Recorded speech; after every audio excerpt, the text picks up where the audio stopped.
বাচ্চাকে রয়েপ করছে এই সেই ধর্ষণকারী মানিক। সো হ্যালো বন্ধুরা, আসসালামু আলাইকুম সবাইকে। সবাই দেখতে পাচ্ছেন এই যে সেই শিশু আসিয়াকে ধর্ষণকারীকে সবাই ধরে গণধোলাই দিচ্ছে। আহা, দেখতে কি শান্তি লাগছে, চোখের শান্তি। আদালতে নেয়ার সময় পুলিশের হাত থেকে জনগণই তাকে ধরে নিয়ে দেখুন কিভাবে মারার চেষ্টা করছে, সবাই মিল মারছে তাকে। আসলে ধর্ষণকারীদের এরকমই শাস্তি হওয়া উচিত। তো বন্ধুরা, অবশ্যই আপনারা সবাই ভিডিওটি শেয়ার করে দিবেন, অবশ্যই সবাইকে দেখার সুযোগ করে দিবেন। দেখুন কিভাবে এই ধর্ষককে মারা উচিত, আমাদের সবারই অবগত হওয়া উচিত। অবশ্যই ভিডিওটি শেয়ার করে সবাইকে দেখার সুযোগ করে দিন। দেখুন এই সেই ধর্ষণকারী মানিক, আপনারা দেখেন এল স্কুলের মাস্টার, এই সেই মানিক, সে একটা 5 বছরের বাচ্চাকে ধর্ষণ করছে। কি দোষ ছিল সেই ছোট্ট মেয়েটির? নিষ্পাপ শীতল প্রাণ সেই ছোট্ট শিশু আসিয়ার কি দোষ ছিল আপনারাই বলুন। দেখুন এই ধর্ষককে কিভাবে জনগণ পুলিশের হাত থেকে কেড়ে নিয়ে মারার চেষ্টা করছে। আসলে এদেরকে এভাবেই মারা উচিত, সবার সামনে পাথর নিক্ষেপ করে, নয়তোবা ফাঁসি দিয়ে, নয়তোবা গুলি করে, এভাবেই মারা উচিত। আমরা সবাই এদের ফাঁসি চাই, কি বলেন? সবাই সবার জায়গা থেকে আওয়াজ তুলুন। অবশ্যই বন্ধুরা, সবাই এদেরকে দেখলেই গণধোলাই দিয়ে মেরে ফেলবেন। আসলে কিচ্ছু বলার নেই, কিচ্ছু বলার ভাষা নেই। আমরা বাকরুদ্ধ স্তব্ধ জাতি, আমরা সবাই এর বিচার চাই। সবাই সবার জায়গা থেকে আওয়াজ তুলুন।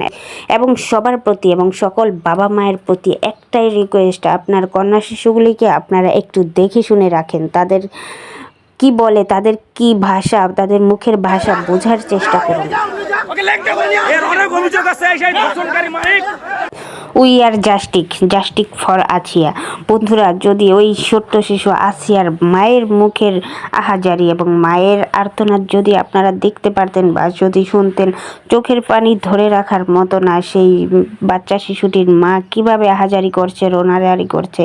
অবশ্যই সকল বাবা মায়ের প্রতিও আমার একটা মেসেজ থাকবে, অবশ্যই আপনাদের কন্যা শিশুগুলিকে অবশ্যই দেখে রাখবেন এবং এই কন্যা শিশুগুলিকে না দেখে না বুঝে বাল্য বয়সেই তাদেরকে বিয়ে দিয়ে দিবেন না। দয়া করে আপনার ফ্যামিলিতে, আপনার পরিবারে রেখে না খাইয়ে, প্রয়োজনে না খাইয়ে মেরে ফেলবেন। তারপরেও এই শিশুগুলিকে না বুঝে না জেনে যেখানে সেখানে বিয়ে দিয়ে দিবেন না।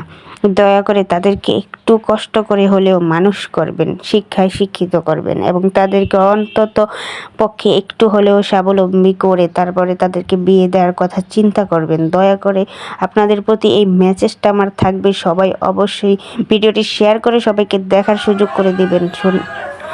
দেখুন রাজশাহী বিশ্ববিদ্যালয় থেকেও আওয়াজ এসেছে, তুমি কে আছিয়া, আমি কে আছিয়া।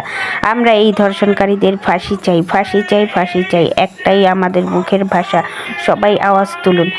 ইউনিসেফের ধারণা মতে প্রায় 90% শিশুই মূলত তাদের নিজেদের পরিবারের লোকজন দ্বারাই ধর্ষিত হয়।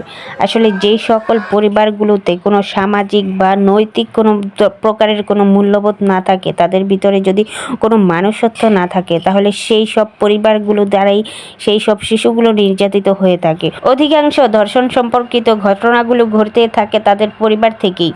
আমি অনেক দেখেছি, অনেক নিউজ দেখেছি, বেশিরভাগই যেই সব নির্যাতিত হয়ে থাকে, যেই সব মেয়েগুলো ধর্ষিত হয়ে থাকে, ধর্ষিতা মেয়েগুলোর পরিবার পরিজন অথবা আত্মীয় স্বজনদের কাছ থেকেই তারা এই ধর্ষণের শিকার হয়ে থাকে। আসলে এই সব পরিবারগুলোতে যদি ধার্মিক নৈতিক মূল্যবোধ না থাকে, তাহলে এভাবেই সারা জীবনই হয়ে আসবে। তো আমরা সবাই চাই অবশ্যই এই ধর্ষকদের ফাঁসি হোক, প্রকাশ্যে ফাঁসি হোক, তাহলে অবশ্যই কিছুটা কমবে, এই ধর্ষণের সংখ্যা অবশ্যই কমবে। যদি জনসম্মুখে সবার সামনে আমরা পাথর মেরে বা ফাঁসি দিয়ে মারা হয়, তাহলে সবার টনক নড়বে।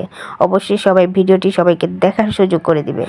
আর চ্যানেলে নতুন হয়ে থাকলে অবশ্যই সাবস্ক্রাইব করে যাবেন। সবাই অনেক বেশি ভালো থাকবেন, সুস্থ থাকবেন। সো আল্লাহ হাফেজ, টাটা অ্যান্ড টেক কেয়ার।